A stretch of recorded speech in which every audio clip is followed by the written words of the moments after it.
Actions lover, welcome back to my channel F explanation. तो चलिए कहानी शुरू करते हैं। और हाँ, प्लीज़ ये बैकग्राउंड के नॉइज़ को इग्नोर मारना, क्योंकि मुझे नहीं पता कि मैं जब भी रिकॉर्ड करने बैठती हूँ तो सारे डॉग्स यहाँ पे क्यों भौंकना स्टार्ट कर देते हैं। तो अभी फ़िलहाल सब लोग ना वांगजी शुआन के मेंशन पे थे और वहाँ पे सब बहुत लोग बातें कर रहे थे। और सिन हाओशाई की फैमिली, मतलब वांग यीबो की फैमिली अभी तक वहाँ से नहीं निकली थी। और वहाँ से ना क्रिस्टल क्रिस्टल जियांग बात करके वहाँ से निकल चुके थे शाओ जान के लिए। और दूसरी तरफ कैरमिन सबके तरफ देख के बोल रही है, आई एम सॉरी, शादी कैंसिल हो चुकी है, आप सभी भी जा सकते हैं। और वांगजी शुआन ना एकदम धीरे से कहता है, आंटी क्या? और सारे गेस्ट ना बात करके जाना शुरू कर देता है। सिसिलू सबको रोकना चाहती थी पर कोई भी नहीं रोकता, क्योंकि कैरमिन ने कह दिया था। और उसके बाद ना वांगजी शुआन धीरे से अपनी ब्रोकन वॉइस में कहता है, आपने मुझे प्रॉमिस नहीं किया था कि मैं ईबो से शादी करूँगा, फिर क्या हो रहा है, क्या गलत हुआ? और कैरमिन एकदम धीरे से कहते हैं, अभी मैं ही कह रही हूँ तुम्हारा वेडिंग कैंसिल है। और कैरमिन ना एकदम उसके बड़े बेटे की तरफ देखे कहते, ख्वान एनावंग और बेटी को लेके जाओ, कार में वेट करो, हम लोग जा रहे हैं। और वो जाके चुपचाप कार तक चला जाता है। दूसरी तरफ सिसिलू ना एकदम चिल्ला के कहता है, तुम क्या गेम खेल रहे हो, तुम क्या समझते हो खुद को, क्या समझ रहे हो? कैरमिन ना एकदम चुपचाप थी, एकदम वो गुस्सा नहीं थी, उसने बस कहा चिल्लाना बंद करो। और एकदम ना उसने ना एकदम बड़ी बड़ी आँख करके अपनी बहन को कहा, एकदम मुझको ऑर्डर मत दो। क्या तुमने मेरे मम्मा को प्रॉमिस नहीं किया था कि तुम मेरे सारे विश को पूरा करोगे और मेरा ख्याल रखोगे, मुझे प्रोटेक्ट करोगे? फिर तुम क्यों मेरे बेटे सन के साथ, अपने सन के साथ ही मेरे लड़के के साथ नहीं कर रही हो? और कैरमिन ना एकदम उसको चुपचाप कहती है, क्या हम दोनों का माँ एक नहीं है, इसीलिए हम दोनों ट्विंस नहीं हैं? फिर कैसे वो तुम्हारी सिर्फ अकेले की माँ हो गई?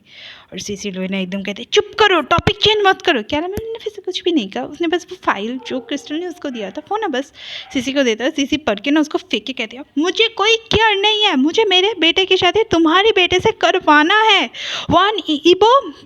और फिर ना कैरमिन चुप से कहते हैं, वांग यीबो की शादी शाओ जान से होगी। और सिसिलू ना एकदम गुस्से में उसको कहते हैं, तुम व्हील चेयर पे बैठी हो, वर्थलेस पैरालिसिस टू वुमन, और तुम क्या अब गूंगी भी बन चुकी हो, बहरी भी बन चुकी हो? मतलब उसका जो हस्बैंड था शिन हाओशाई उसे कुछ कहने वाला था और वांग यीबो ना एकदम गुस्से में उसके आंट की तरफ आ रहा था, शायद आज वो मार ही देता। और कैरमिन ना एकदम यीबो की तरफ देख के उसको रोकता है और कहता है, क्या मैंने तुम्हें इतना छोटा शिक्षा दिया है बेटा कि तुम एक लड़की के ऊपर हाथ उठा रहे हो?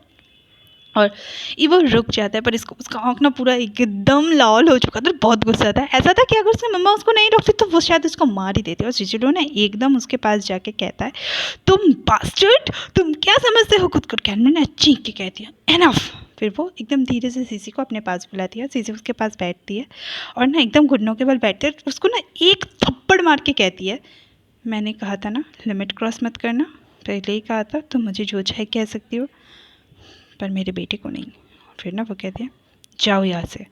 और वो ना एकदम उसके पति को इशारा करते हैं और वो सब एकदम कार की तरफ चलते हैं। और एकदम ना वांगजी शुआन बैठ के बहुत रो रहे थे, कहते कि प्लीज़ प्लीज़ मत जाओ पोपो, पोपो मत जाओ, मैं तुमसे प्यार करता हूँ पोपो, प्लीज़ मुझे इस तरह से छोड़ के मत जाओ। और वो ना एकदम हर वक्त रो रही थी बैठ के, पर ये देख के ना वो उठने की कोशिश करती है। और दूसरी तरफ ना वो अपनी मम्मा से भी कहती कि मम्मा प्लीज़ रोक दो। और उसका मम्मा ना एकदम पागल हो चुकी थी, शायद उसकी मम्मा उसे मारे ही जा रही थी, अचानक से उसको मारती है और कहती है, तुम बहुत बुरी हो, तुम वर्थलेस हो, तुम एक लड़के को भी बांध के नहीं सकते थे। और उसकी मम्मा ना उसका भी नहीं सुन रही थी, वो बहुत रो रही थी बेचारी, पर उसकी मम्मा भी उसका नहीं सुन रही थी। तो दूसरी तरफ ना वो कैसे तरह से खुद को ठीक करके अपने कमरे की तरफ जाती है, तो वो देखती है डॉक्टर्स, मतलब उसका जो डॉक्टर था वो उसके मेडिसिन में कुछ मिला रही थी। तो वो ना एकदम चीख के कहते, तुम यहाँ पे क्या कर रही हो? और वो डॉक्टर्स ने एकदम चुप, नहीं नहीं मैम मैं कुछ नहीं कहता। तो वांगजी शुआन ने एकदम चुप सबसे चीख के गार्ड्स को बुलाती है और एक फ़ोन कॉल करती है। और सेकेंड टाइम वो फ़ोन कॉल जो था, वो फ़ोन कॉल करने के बाद वो एकदम उसकी तरफ देख के कहते, तुम क्या कर रहे थे, तुम बोल दो। डॉक्टर को पता था कि अगर वो पकड़ा गया तो नहीं बचेगा, पर फिर भी वो वांग यीबो का हेल्प कर रहा था, क्योंकि उसने वांग यीबो को सुना था कि वो लोग एकदम भी अच्छा नहीं था। सारा कहानी सुनने के बाद उसने वांग यीबो को हेल्प करने का एकदम वादा किया था। और दूसरी बात, वो जब वांग यीबो को हेल्प कर रहा था तो वांग यीबो तो कुछ अभी कर नहीं सकता, तो वो ना एकदम नहीं कहता है, उसे बहुत सारे गार्ड्स बहुत पीटते हैं पर वो नहीं कहता है कि वो कैसे वो कैसे कुछ कर रही थी, और वो ना एकदम चुपचाप बैठी थी। और दूसरी बार फिर से वांग जिशान के पास कॉल आता है, तो वो कहती है तुम बोलो। और उसके फैमिली थे डॉक्टर के, तो डॉक्टर ने बहुत डर के कहते प्लीज़ मेरे फैमिली को मत मारो, प्लीज़ मेरे फैमिली को मत मारो। तो वांग जिशान कहते तुम बोलो कि किसने तुमको कहा, तो मैं तुम्हारी फैमिली को छोड़ दूँगा। और दूसरी तरफ ना डॉक्टर से एकदम आँख नमाए थे ईबो, वांग ईबो ने मुझे ऐसा करने का। दिल में सोच रहा था अगर मेरा फैमिली बीच में नहीं आता तो मैं कभी भी तुम्हारा नाम नहीं लेता वांग ईबो, प्लीज़ मुझे माफ़ कर दो। और दूसरे वांग जिशान एक ना छोटी सी मुस्कान के साथ कहता है मार दो उन दोनों को। और डॉक्टर कहते तुमने मुझे प्रॉमिस किया था। और वो ना एकदम कहते चुप करो, तुम बहुत आवाज़ करते हो, प्रॉमिसेस होते ही है तोड़ने के लिए, ये मेरे आंट ने मुझे सिखाया। प्यार करते ही हैं हम बेट्रेल करने के लिए, ये मेरा फ्यूचर हस्बैंड ने मुझे सिखाया। और वो ना एकदम गन लेती है, डॉक्टर को मार देती है। और कहने में ले सके मतलब सीसी से कहते हैं एक प्राइवेट जेट का इंतज़ाम करो, मुझे मेरा ट्रीटमेंट करवाने यूएसए जाना है, और ये सीक्रेट रहना चाहिए सिर्फ तुम्हारे और मेरे बीच में। और एकदम ना उसकी मम्मा उस टाइम पे ना धीरे धीरे बोल रही थी और बहुत बुरी एक मुस्कान दे रही थी कि तुम फाइनली ना एकदम हार्टलेस बन चुके हो, थोड़ा सा जो ह्यूमैनिटी तुम्हें बचा था वो भी मर चुका है, मैं तो तुम्हें ऐसे ही देखना चाहता था, ट्रस्ट मी अब गेम शुरू हुआ है, अब कुछ अच्छा होगा। और वांग जिशान ना धीरे धीरे खुद से ही बिड़बिड़ कर रही थी, कोई भी गर्ल इस तरह से पैदा नहीं होता है, कोई बिच पैदा नहीं होता है, जन्म से कोई विच नहीं होता है, पर हाँ हार्टलेस विच हम लोगों को बनाया दिया जाता है, जैसे मुझको बना दिया गया सिचुएशन ने, सारे बीट्रेल ने, ब्रोकन प्रॉमिसेस ने, और सबसे इम्पोर्टेंटली सब ने मुझे छोड़ दिया। मेरे पापा मेरी शादी में नहीं थे, वो अपने काम पे चले गए। मैं जिससे बचपन से प्यार करता था वो मुझसे शादी नहीं किया। आंटीज़ नहीं होती है कि वो अपने नीज़ को पैम्पर करे, अपने नीज़ के सारे प्रॉमिसेस को फुलफ़िल करे, और मेरे आंटी ने मेरा प्रॉमिस तोड़ दिया। अब मैं सबको किन किना के बदला लूँगा, सबसे बदला लूँगा। और वो ना एकदम बुरी तरह मुस्कुरा रही थी। और दूसरी तरफ रोड में सब लोग अपने अपने कार में जा रहे थे। एक कार में याकुन उसकी पत्नी और उसकी बेटा थे, एक कार में वांग ईबो था, एक कार में कैरमली और उसका पति था। पर कैरमली के दिमाग में कुछ चल रहा था, और वो ना एकदम चीख के कहते हैं कार रोको, मुझे ईबो से बात करना है। पर उसका पति कहता है कि क्या हम लोग लेट नहीं हो जाएंगे, तो उन्हें चीखे कहते हैं, और सारे कार्स रुक जाते हैं और सब निकलते हैं। और वांग ईबो निकल के क्या, तो वांग ईबो कहता है क्या, तो कहते हैं मुझे फॉलो करो, और एक जंगल के जाके दोनों लगते हैं और कहता है आज का वेदर बहुत अच्छा है। तो वांग ईबो कहते माँ हम लोग लेट नहीं हो रहे हैं। और उसकी मम्मी कहते हैं तुम्हें पता है क्रिस्टल जियांग कौन है। और उसके बाद उन दोनों के बीच कौन क्या बात होता है वो तो हमें नहीं पता, पर दूसरी तरफ ना याकुन उसके पापा से कहते हैं पापा क्या ईबो को मम्मा सब कुछ बता देगी। तो उसके पापा कहते हैं मुझे नहीं पता, आई होप वो कुछ गलत ना कर बैठे। और दूसरी तरफ वांग 10 मिनट के बाद बात करने के बाद वांग ईबो और उसकी माँ ना बाहर आ रही थी। वांग ईबो का आँख ना एकदम लाल हो चुका था, और वो चुपचाप जाके बस कार में बैठ के कार चला के चला गया। जब उसके पापा ने बोला तुमने ईबो से क्या कहा, तो उसके कैरमन थोड़ा सा सेटिस्फाइड दिख रही थी, कहती है चलो अब चलते हैं, चलो हम लोग लेट हो रहे हैं। मैं गंदगी नहीं हूँ और तुम्हें ये अच्छी तरह से पता चलेगा, पर इस सबके लिए तुम्हें पे करना पड़ेगा। सही में ना हर्षेना हो जाए सबको देख के ना एक बड़ा सा सांस छोड़ता है, क्योंकि उसे पता है कैरमली ने थोड़ा सा तो बचकाने कुछ किया है जिसके लिए शायद इन फ्यूचर किसी और को भुगतना पड़े या ना पड़े, पर शाओजान को भुगतना पड़े। और दूसरी तरफ वांग जिंगाओ का जो मतलब घर था ना, वहाँ पे सब कोई भी शादी पे नहीं गया था, क्योंकि फर्स्ट ऑफ ऑल वो लोग वांग जिशान को पसंद नहीं करता था, सेकंड ऑफ ऑल वो जाना भी नहीं चाहता था क्योंकि उसका बेटे का तबीयत ठीक नहीं था। पर सब उसकी मम्मा ना अचानक से आ गया तुम्हें पता है वांग ईबो का शादी टूट गया, वो वांग जिशान से शादी नहीं कर रही, उसका शादी शाओजान से हो रहा है, शाओजान क्रिस्टल का बेटा है। और ये सब सुनने के बाद ना अचानक से वांग जिंगाओ का हाथ हिलने लगा और उसे बहुत ब्रीदिंग में प्रॉब्लम होने लगा। तो दूसरी तरफ ना उसके मम्मा पापा बहुत पैनिक्ड हो गए और डॉक्टर सारे वहाँ पे आए, सबने उसे चेक किया, उसके मम्मा पापा को बाहर निकाल दिया। फिर कहा, और जब बाहर आया ना तो कहा आपका बेटा अभी तक जगा नहीं है, पर वो जल्दी से जल्दी जग जाएगा। और दूसरी तरफ इसी मोमेंट में शू ने वांग जिंगाओ को कॉल किया था और उसने कन्फेस भी कर दिया था कि वो उससे बहुत प्यार करता है। और सिचान डिस्ट्रिक्ट में ना क्रिस्टल जियांग अपने कार लेके पहुंच गई थी शाओजान के पास, और वो ना एकदम बाहर में थोड़ा सा ना पैनिक कर रही थी, और वहाँ पे बहुत बड़ा बड़ा करके लिखा था जॉन्स बेकरी। तो क्रिस्टल कहती है मेरा बेटा ने बहुत मेहनत किया है। और शान ने कहा हाँ माँ वो ठीक है ना, यहाँ पे बेकरी के अंदर है ना। तो सबने कहा हाँ। और वो ना एकदम खुद को ठीक ठाक करके कहती है मैं ठीक ठाक तो दिख रही हूँ ना, मतलब वो मुझे पहचान गए ना, मतलब नहीं पहचान सकता क्योंकि मैं पहली बार उसके सामने जा रही हूँ, पर वो मुझे पहचानेगा ना। आई होप वो अपनी आंखों में विश्वास कर लेगा, वो मुझे पहचानेगा। तो स्वानु ना उसको केयर करके कहती है हाँ आप टेंशन मत लो। और वो लोग अंदर जाते हैं। दुकान तब तक बंद हो चुका था, बाहर क्लोज का बोर्ड लगा था पर शाहजहान ना एकदम पीछे घूम के कहता है बेकरी अभी बंद है, कल आना। और फिर से अपना काम करना शुरू कर देता है। और दूसरे ना शाहजहान को अचानक से कुछ फील होता है। वो पहले वाला जब वो यूनिवर्सिटी में था ना, और बहुत सारी पेंटिंग्स वहाँ पे थी, पेंटिंग्स के उस तरफ वो नहीं देख सकता था, उसको ना वही फीलिंग्स आ रहा था।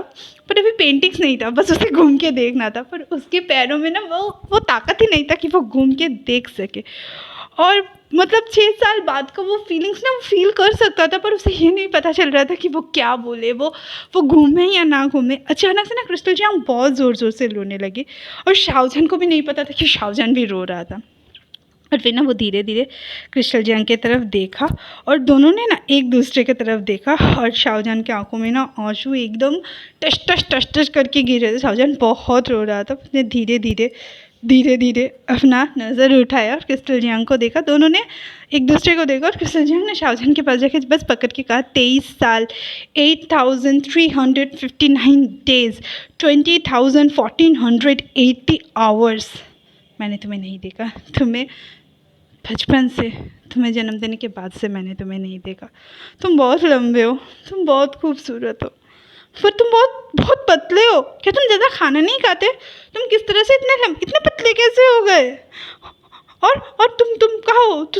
तुम मैंने तुम्हें सब जगह ढूंढा, पर तुम कहाँ थे मेरे बेटा? और ये फीलिंग ना क्रिस्टल के लिए बहुत बड़ा था। वो ना बस शाहजहान को किस किए जा रहा था, और शाहजहान ना बस रोए जा रहा था। और वो ना एकदम कहता है आई एम सॉरी, मैंने बहुत लंबा टाइम 23 साल, पर मैंने तुम्हें ढूंढ लिया। आई एम सॉरी, तुम्हें मुझे विश्वास करना पड़ेगा। मैं तुम्हारा माँ हूँ ना, मैं तुम्हारा माँ हूँ ना बेटा, मैं तुम्हारा माँ हूँ ना। और शाहजहान एकदम धीरे से रोते हुए कहता है मैं आप पे बिलीव करता हूँ, मैं आप पे बिलीव करता हूँ। और क्रिस्टल को ना मतलब वो सांस नहीं ले पा रही थी, इतना हार्ड था। उसने बहुत दिन बाद अपने लड़के को देखा था, उस लड़के को जो जन्म देते ही शायद उससे खो गया था। उसने बचपन से ना कभी भी शाहजहान को नहीं देखा था, पर अचानक से आज उसको शाहजहान मिला था, इसीलिए वो बहुत खुश थी और बहुत ओवरवेल्म थी। उसने सॉरी वारी कहा और कहा अब रोइए मत। तो उसने कहा मुझे माँ बोलो ना, प्लीज़ मुझे माँ बोलो। तो शाहजहान ने एकदम धीरे से कहा मॉम। और क्रिस्टल ने फिर से रोना स्टार्ट कर दिया। शाहजहान भी रो रहा था। I love you son, I love you, मैं तुमसे बहुत प्यार करता हूँ। और शाहजहान ने भी कहा मैं भी आपसे बहुत प्यार करता हूँ। 10 मिनट इसी तरह से ना वो एक दूसरे को हॉक करके ग्राउंड में बैठ के बस बैठे रहे। तो 10 मिनट बाद लू जियानमिन ने कहा क्रिस्टल अभी हमें जाना होगा। और वो ना कहता है तुम मेरे बेटे हो शाहजहान। और लू जियानमिन को देखा कहता है ये तुम्हारे पापा है, तुम्हारे और 2 सिबलिंग्स है, एक भैया है और एक बड़ी दीदी है।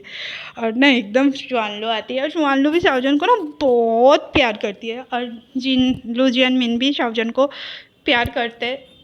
मतलब शाहजहान जब हुआ था ना तब क्रिस्टल ने उसे नहीं देखा था, क्योंकि वो शायद उसकी हेल्थ कंडीशन की वजह से कोमा में चली गई थी। पर लू जियानमिन वही था जिसने उसको पहली बार देखा था और फोरहेड में किस किया था। और वो उसको ना अभी भी वो सीन याद है, वो टाइम याद है जिस टाइम पे वो था, और उसको वो अभी भी कंडीशन याद है। वो बहुत बहुत बहुत हंसा था उस टाइम पे, बहुत रोया था। वो शायद वो भी दिल से नहीं मानता था कि शाहजहान मर चुका है, पर उसको पत्नी को सही करने के लिए वो ना कहता है कि उसको कहना पड़ा कि नहीं वो मर चुका है। और दूसरी तरफ ना सब प्यार व्यार करने के बाद अचानक से क्रिस्टल का नज़र एक तस्वीर में पड़ता है जो शाहजहान और वागिबो का था। और शाहजहान थोड़े से एम्बेरस्ड हो जाते कि अभी अभी उसको फैमिली मिला और उसको फैमिली को पता चल गया। और वो ना थोड़ा एम्बेरस हो गया था, ये मेरा एक्स बॉयफ्रेंड है। और उसको मम्मा ना एकदम उसको कहते तुम्हें एम्बेरस होने की ज़रूरत नहीं है, मेरा यकीन करो तुम मेरा बेटा हो, तुम जैसे भी हो, जो भी तुम्हारे खुशियाँ है वो हम सब मिल के पूरा करेंगे। और ना इसके बाद ना एकदम शाहजहान ना कहता है, और उसका मम्मा उसको कहता है क्या तुम ये नहीं पूछोगी कि मैं तुम्हारी रियल माँ हूँ या नहीं हूँ? तो शाहजहान कहता है 23 साल में कभी भी मुझसे किसी ने भी नहीं पूछा, मतलब मजाक करके भी मुझको किसी ने नहीं बोला कि मैं उनका बेटा हूँ और मैं आप पर मेरा रिफ्लेक्शन देख सकता हूँ। और ये सुन के थोड़ा सा और वो लोग ना रोए और कहा कि नहीं तुम्हें किसी को भी दया करने का ज़रूरत नहीं है क्योंकि तुम मेरे बेटे हो। और हाँ अब जब भी किसी से बात करना आँख उठा के बात करना, आँख एकदम नीचे मत करना। शाहजहान ना हर वक्त माथा एकदम डाउन करके बात कर रहा था। चलो हनी अब घर जाना है, तुम्हारे लिए बहुत बड़ा सा सरप्राइज़ है। पर मेरा बेकरी, तो उसको कहते हैं नहीं नहीं सब ठीक हो जाएगा। फिर वो लोग ना एकदम कहते हैं नहीं बेटा चलो घर चलो, और बॉडीगार्ड्स को कह देता है कि सब लोग ना एकदम धीरे धीरे अपना रेडी कर ले, और वो लोग वहाँ से ना घर चले जाते हैं। तो आज की कहानी मैं यहीं पे ख़त्म करती हूँ। अगले कहानी में देखते हैं कि शाहजहान और वांग यीबो का शादी कैसे होता है, उसके बाद क्या होता है। शाहजहान वांग यीबो की मम्मी ने उसको एक्चुअली में क्या बोला मुझे पता है, आज का वीडियो बहुत शॉर्ट है, पर शायद आज मैं वीडियो डालती ही नहीं, क्योंकि आज मेरा मूड एकदम ही अच्छा नहीं है। मैं पहले से सबको बोल रही हूँ कि माई शैडो और माई फर्स्ट लव दोनों एकदम अलग कहानी है, दोनों के कहानी का प्रोस्पेक्ट अलग है, दोनों की कहानी का सब कुछ अलग है। फिर भी कुछ मैसेज कमेंट्स मुझको आ रहे थे कि नहीं वो दोनों एक है, वो दोनों एक है। तो ठीक है अगर आप लोगों को एक लग रहा है, पर वो दोनों कहानी अलग है। माई शैडो में विलिंग जो है, मतलब हमारा जो शाहजहान है वो उतना, वो बस एक सपोर्ट है वांग यीबो का। वो जो मिस्ट्री है वो वांग यीबो का है, वो जो दर्द है वो वांग यीबो का है। पर माई फर्स्ट लव में ना, आप लोगों ने अगर माई शैडो सुना है तो माई फर्स्ट लव सुनेंगे तो आप लोगों को पता चलेगा कि शाहजहान ने क्या क्या सहा है और वो इन फ्यूचर क्या क्या सहेगा, उसे और कितना दुख मिलेगा। पर माई शैडो में उसको कुछ भी दुख नहीं मिला है, उसे सब कुछ मिला है। पर हाँ माई फर्स्ट लव में वो सब में वांग यीबो कनेक्टेड है। यहाँ पे बहुत बड़ा रोल क्रिस्टल जियांग का है और उसकी मम्मी मतलब कैरमन ली का है, पर माई शैडो में इतना नहीं है। माई शैडो का कहानी सिर्फ 3-4 लोगों के सराउंडिंग में घूमता है, वो वांग यीबो का एक फैमिली प्रॉब्लम है। पर ये वाला जो कहानी है ना उसमें सब इंक्लूडेड है, सारे फैमिलीज इंक्लूडेड है, तो कहानी बहुत अलग है। और दूसरी बात, मैं छोटी छोटी पार्ट्स नहीं बनाती हूँ, मैं एक एक पार्ट्स कभी कभी ना 25 मिनट्स का भी बनता है। पर एक कमेंट आया कि कहता है कि 8-9 पार्ट्स में ख़त्म कर दो। अगर कहानी इतना बड़ा होगा तो मैं किस तरह से 8-9 पार्ट्स में इस सबको ख़त्म, मतलब कैसे कहानी को मैं ख़त्म कर सकूँ, प्लीज़ मुझे बता दो। क्योंकि मुझे लगता है कि कहानी को अगर पूरा सुनना है तो सारे कैरेक्टर्स को सुनना चाहिए। सिर्फ शाहजहान और वांग यीबो को अगर मैं एक्सप्लेन करूँगा तो कहानी आपको कुछ भी समझ में नहीं आएगा, स्टोरी लाइन समझ में नहीं आएगा। क्योंकि मैं जो कहानियाँ पढ़ती हूँ वो स्टोरी लाइन के हिसाब से पढ़ती हूँ, तो इसीलिए मैं छोड़ना नहीं चाहती थी आज, क्योंकि आज बहुत मूड ऑफ हो गया था वो कमेंट्स पढ़ के। पर नहीं, आप सबके लिए मुझे छोड़ना था, इसीलिए मैंने अभी रिकॉर्ड किया। अभी शायद वीडियो छोड़ने में शायद 9:30 भी बज जाएंगे और मैंने बहुत बक कर लिया, तो I am sorry for that. पर आज मैं माई शैडो नहीं छोड़ पाऊँगी, पर हाँ कल मैं माई शैडो का भी थोड़ा सा पार्ट शेयर करूँगी और मैं माई फर्स्ट लव भी छोड़ दूँगी, दोनों ही छोड़ूँगी। तो हाँ मेरे चैनल को लाइक कीजिए, शेयर कीजिए, सब्सक्राइब कीजिए। Okay bye.